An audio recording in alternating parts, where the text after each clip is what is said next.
안녕하세요. 올해 12월 28일부터 내년 1월 3일까지 이스라엘, 그리고 내년 1월 17일부터 24일까지 튀르키예를 일주하는 열린다 성경 스터디 투어가 진행됩니다. 열린다 성경 스터디 투어는 단순한 성지순례가 아닙니다. 매일 아침 1시간 반씩 성경과 인문학을 주제로 공부한 뒤 현장을 답사하는 기독교 인문학 여행입니다. 자세한 일정과 다녀오신 분들의 생생한 후기는 영상 하단에 링크를 참조하시기 바랍니다. 안녕하세요. 세계사엔 교회사, 세계사와 함께 푸는 스토리텔링 교회사 시간입니다. 자, 중세 역사, 중세 교회사 거의 막바지에 다 왔습니다. 자, 로마 제국 멸망하는 476년부터 콘스탄티노플이 함락되는 1453년까지로 해서 중세 천년의 역사를 이제 여기 나오는 크게 4명을 이정표로 살펴보고 있죠. 유스티니아누스, 샤를마뉴, 그레고리오스 7세, 이노센트 3세. 자, 중세를 거의 마무리하면서 저희들이 중세의 이모저모라는 주제로 그들의 당시의 삶의 구석구석을 좀 몇 개 주제를 가지고 살펴보고 있는데요. 자, 오늘은 이제 중세의 대표적 철학이라 할 수 있는 스콜라 철학, 중세 학문의 기둥이라는 제목으로 한번 살펴보고자 합니다. 자, 스콜라 많이 들어봤죠? 스칼라 학교 여기에 바로 이제 우리 오늘 학교라는 말이 요 중세 스콜라 요 단어에서 나온 것이다. 대도시에 있는 그 대성당 있죠? 성당의 부속 학교를 의미하다가 점차 학문 집단, 연구 집단을 의미한 것으로 점차 이제 약간 변하게 되는데, 자, 중세 대학의 지성적인 집단에서 나온 학문을 뜻하는 게 바로 스콜라 철학입니다. 자, 과거에는요, 요 이전에는 골방이나 동굴, 수도원에서 독자적으로 학문이 발전했습니다. 하지만 중세에는 대학이 출현하면서 이 대학의 교사들이 서로 논쟁을 하면서 학풍을 형성하게 된다. 이 서기 첫 1000년간 학문은 주로 이제 암기 위주였어요. 하지만 11세기 자, 스콜라 철학이 등장하는데 그 선구자가 누구인가? 바로 안셀름, 성 안셀름입니다. 자, 이분은 노르망디 베크 수도원장으로 있다가 나중에 영국의 캔터베리 대주교로 가시죠. 성 안셀름을 시작으로 스콜라 철학이 시작이 된다. 자, 암기에 치중했던 이 수도사와는 달리 토론을 가르치면서 이성으로 분석하고 창의적인 입증을 중시하는 학문, 학풍, 요게 바로 스콜라 철학이다. 이렇게 이해하시면 됩니다. 스콜라 철학, 이 스콜라 신학 발전에 있어서 굉장히 중요한 두 개의 사건이 있는데 그 중에 하나가 지난 시간에 살펴본 바로 12세기부터 출현한 이 대학교의 발전, 그리고 두 번째로 이 아리스토텔레스 서적의 이 사상의 재유입이다. 이렇게 볼 수 있습니다. 이 중세 초기에는 주로 학문의 주제가 이 교부 철학, 그 중에서 이제 아우구스티누스 사상이 근간이 되었는데, 자, 12세기로 넘어오면서 이제 본격적으로 스콜라 철학의 주제가 되는 이 아리스토텔레스 사상이 등장합니다. 원래 있었죠. 하지만 이게 이제 오랫동안 묻혀 있다가 스페인의 이 아랍 세계를 통해서 이 아리스토텔레스 사상이 유럽으로 재유입이 되면서 스콜라 사상의 학문을 굉장히 풍성하게 한다.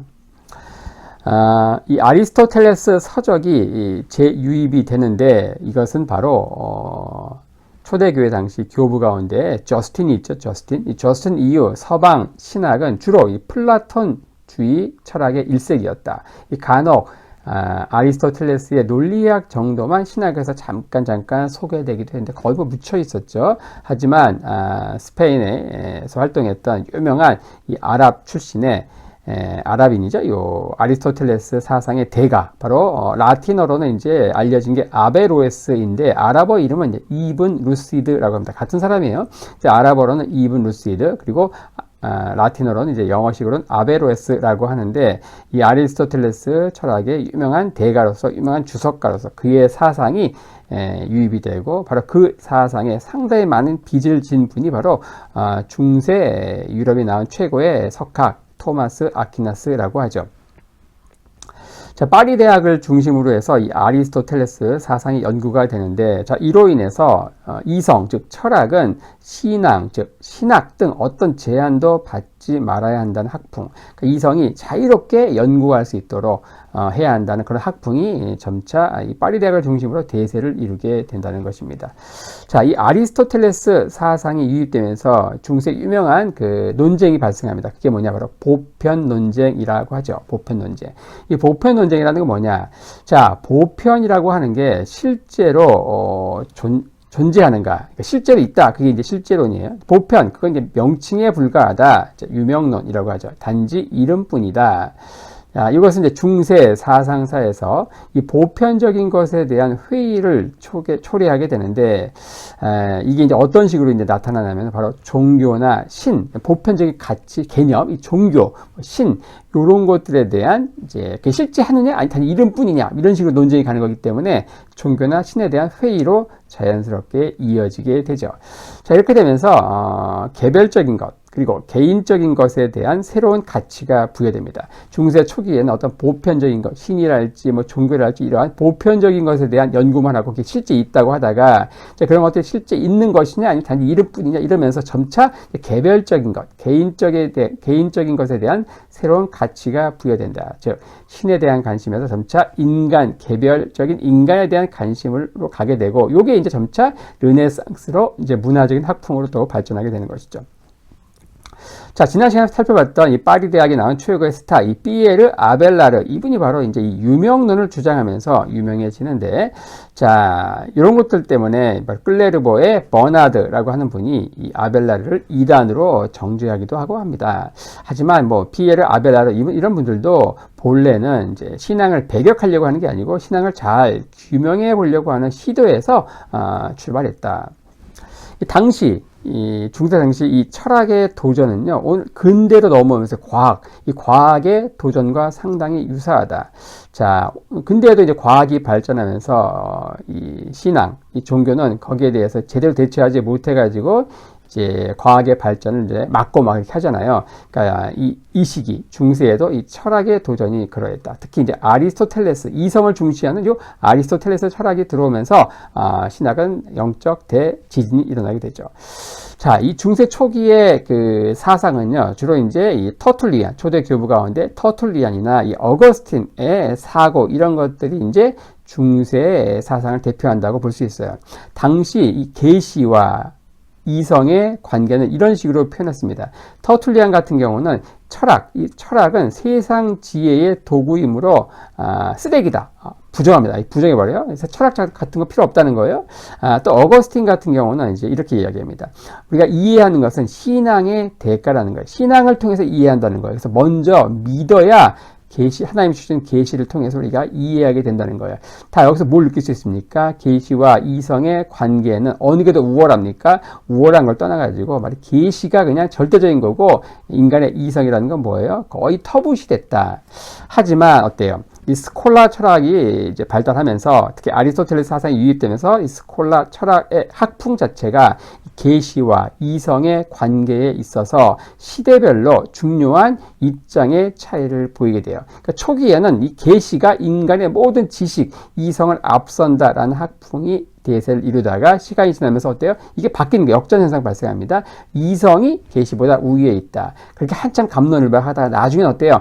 양쪽 모두, 즉 계시와 이성 모두 고유한 중요성을 가지며 각자의 영역이 있고, 또 어때? 서로 대척점에 있는 것이 아니고 서로 하나의 진리를 향해서 보완하는 관계에 있다. 이런 식으로 발전하게 되는데, 대략적으로 이 시대적인 흐름 을 간략히 한번 볼 텐데요. 자, 먼저 중세 초기에 신앙이 이성을 초월한다, 우월한다, 이런 개념에 섰던 분이 바로 이 스콜라 철학의 개척자인 캔터베리의 안셀름이다, 이렇게 얘기할 수 있죠.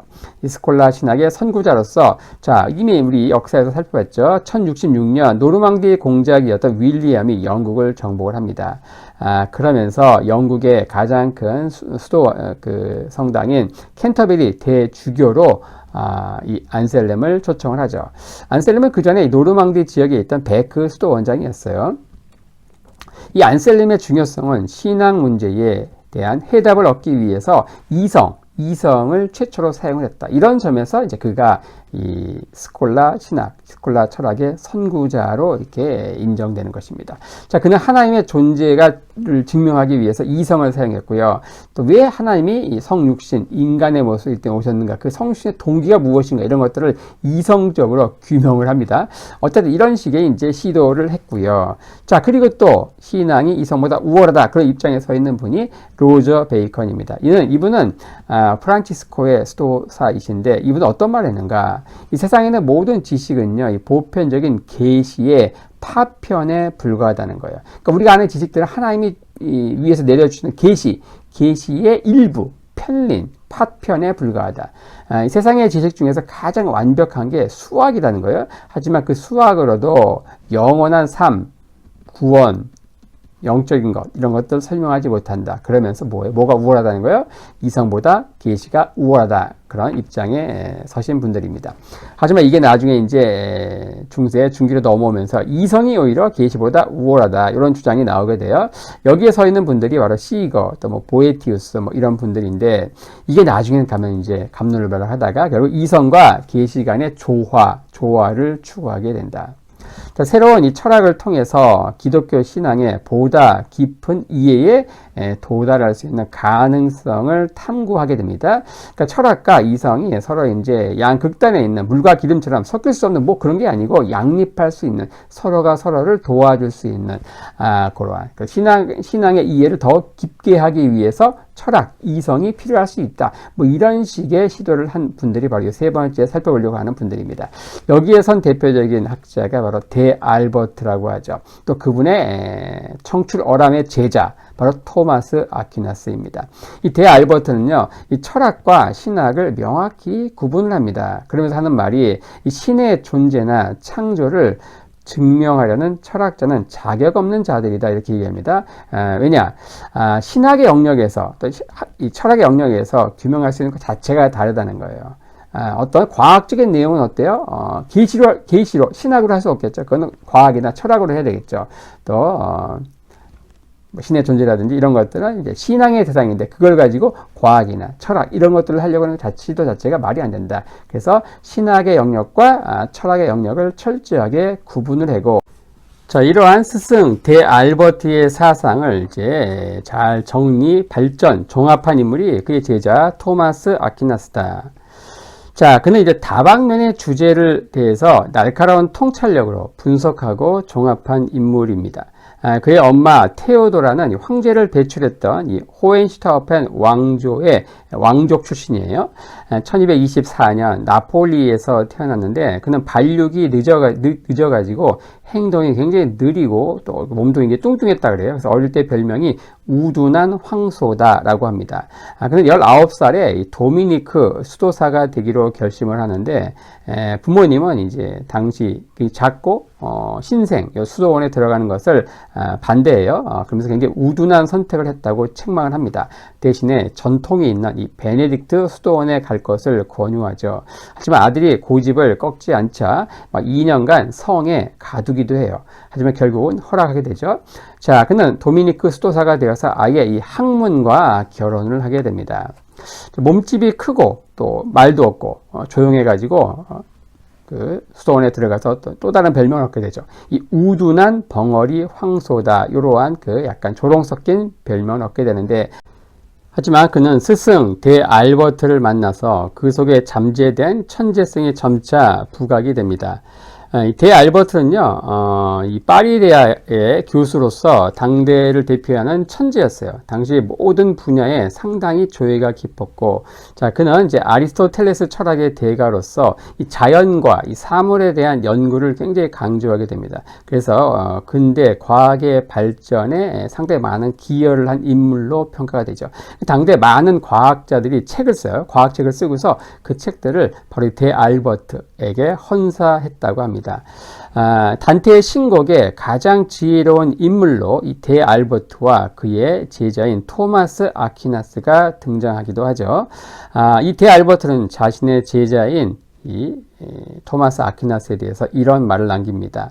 사람들이 그를 황소라고 놀리지만 언젠가 세계는 이 황소의 울음소리를 들을 것이다 라고 말이죠. 자, 이 토마스 아퀴나스는 당시 중대한 위협으로 다가온 이 철학을 이 신학자들이 사용할 수 있는 도구로 전환을 시킵니다.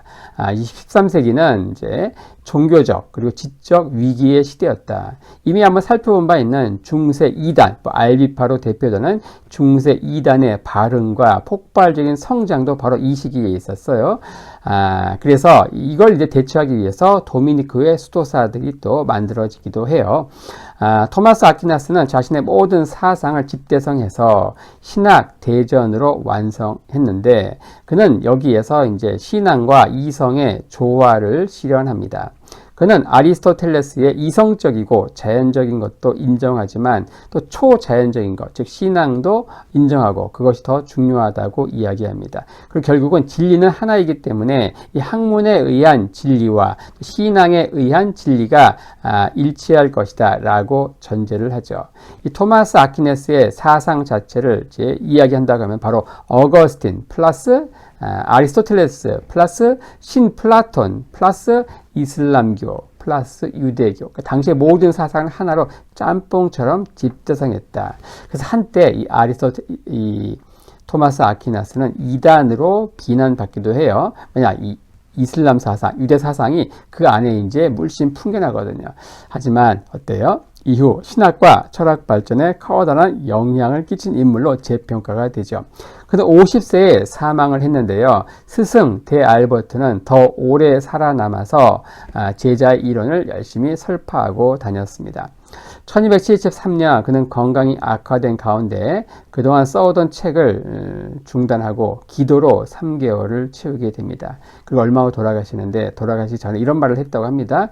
내가 깨달은 계시와 환상에 비하면, 즉 이 3개월 동안 기도하면서 깨달은 계시 그리고 환상이 있었나 봐요. 그거는 내가 지금까지 평소에 써왔던 이 책들은 그거에 비하면은 어때요? 그 계시에 비하면 이 모든 책들은 한 무더기 지푸라기에 불과하다, 이러한 이야기를 남기고 돌아가셨습니다. 그래서 오늘은 중세의 대표적인 사상, 철학으로 이제 이야기되는 스콜라 철학, 그 스콜라 철학의 흐름들, 이성과 계시의 관계에 있어서 흐름들, 그리고 중세 스콜라 철학을 집대성한 토마스 아퀴나스의 어떤 신학 대전에 대해서 간략히 살펴보았습니다.